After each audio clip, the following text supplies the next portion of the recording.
evolving effectively in the process of digital transformation requires having a view of the historical and contemporary contexts to which your business contributes.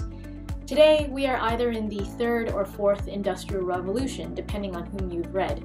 Either Klaus Schwab, the founder of the World Economic Forum, or prominent economist Jeremy Rifkin.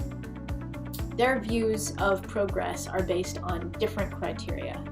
Schwab defines each industrial revolution by how value creation changes, while Rifkin defines each tipping point as a culmination of changes to three factors in combination: communications, energy, and mobility.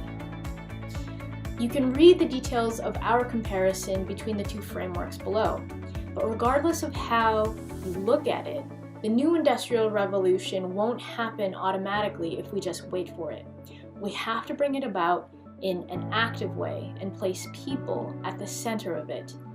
This effort means that, above all, organizations must develop new business models, therefore new paradigms of value creation, ways of working, and organizational structures.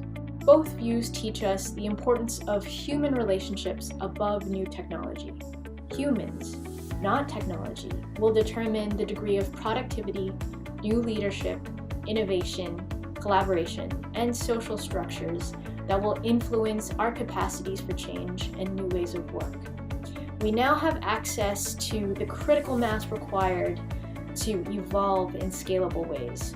So, on top of digital ethics and our responsibilities toward humanization and privacy, human-centered strategy and design that foreground connection and purpose will become operationally necessary in order for these systems to function and for the next industrial revolution to serve us better.